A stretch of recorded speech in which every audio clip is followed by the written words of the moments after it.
Cette semaine, j'aimerais vous raconter l'histoire de Sarah. Elle fait ses études dans un séminaire, une école religieuse pour filles à Jérusalem. Elle est un peu la jeune fille modèle. Elle vient d'un milieu aisé, elle a de très bonnes notes, sa réussite est totale, ses vêtements sont toujours impeccables, elle est tsanoura, elle est pudique, elle est très appréciée par ses institutrices et c'est la fille la plus populaire de sa classe, le pompon. Et au cours de l'année, une nouvelle élève qui s'appelle Talia arrive dans la classe de Sarah. Les semaines passent et Talia a de grosses difficultés à s'adapter à son nouvel environnement et pour cause. On sait malheureusement comment les enfants et les ados peuvent être parfois un peu durs et cruels entre eux dans les classes d'école. Talia est une fille réservée, elle parle très peu, elle porte des vêtements sales qui ne sentent pas bon et plus personne n'ose s'approcher d'elle. Et voilà que rapidement la seule qui prend les devants pour éviter à Talia d'être complètement isolée, c'est Sarah.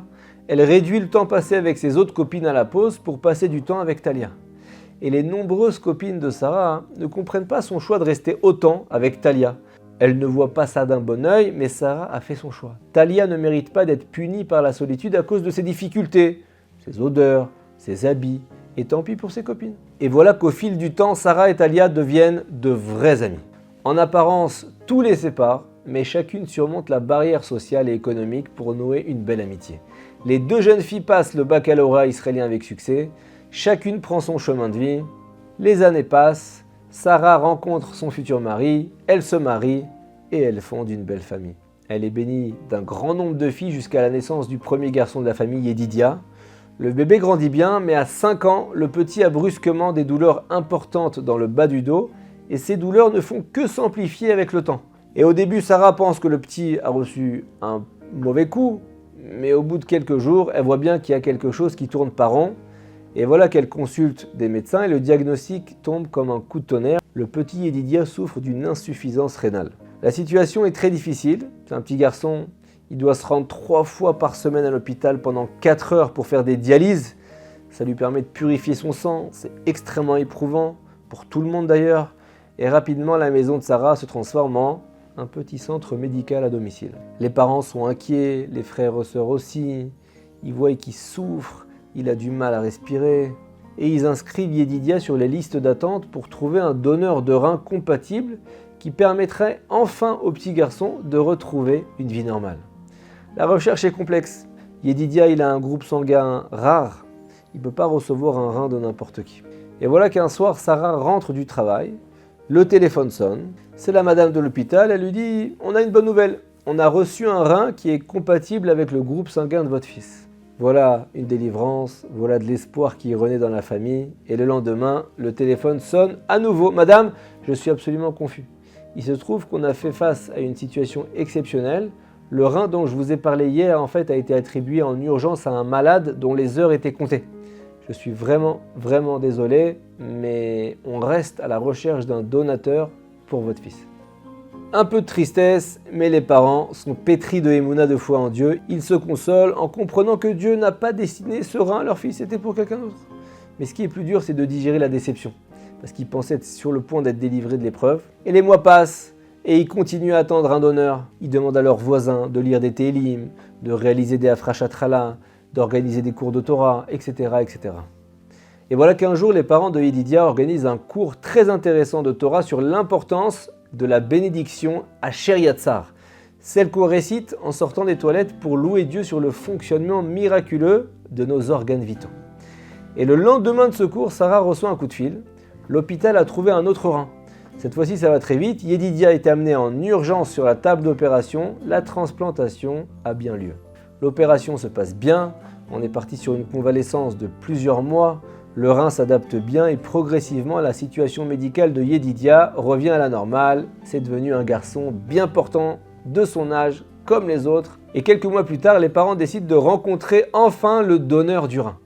Ils se renseignent et il se trouve que la famille habite la ville côtière, bien connue des Français, d'Ashdod.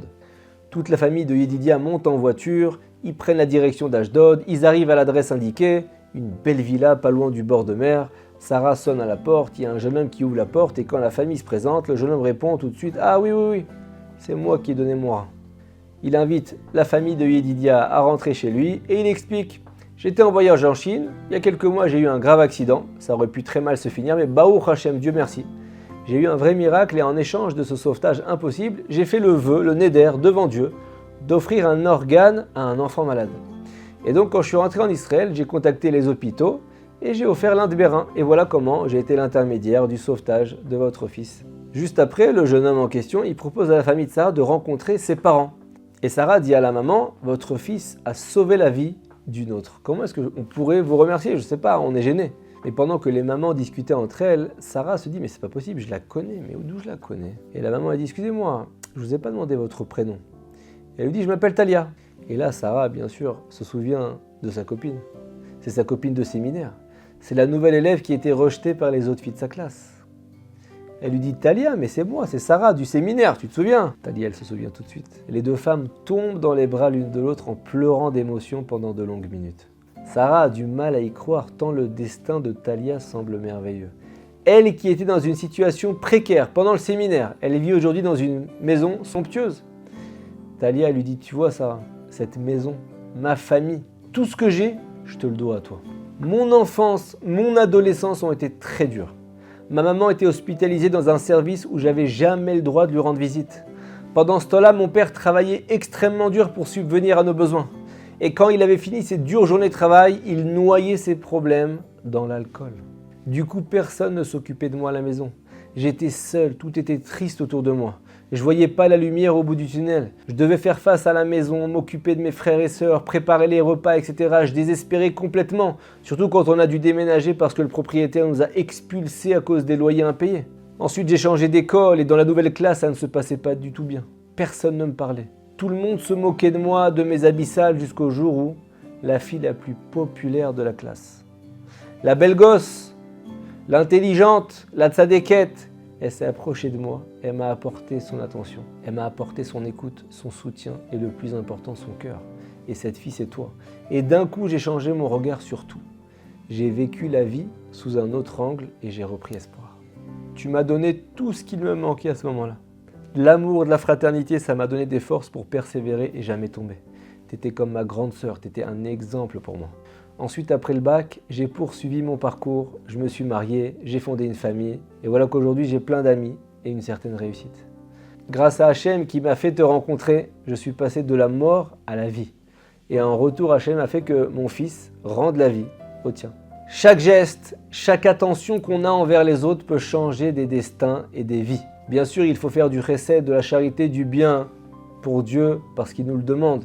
Mais sachez en parallèle qu'un sourire peut changer totalement une vie. Hachem agit dans ce monde, mida keneged mida, mesure pour mesure. Dieu nous apporte de l'attention de la même façon que nous en apportons aux autres. Quand le monde est instable, comme actuellement avec le retour de la guerre, l'antisémitisme, c'est un message pour nous de veiller à nous aider les uns les autres. Et de cette façon, on méritera qu'Hachem nous prenne en pitié et nous délivre, Be'ezrat Hachem, rapidement et complètement. Shabbat Shalom.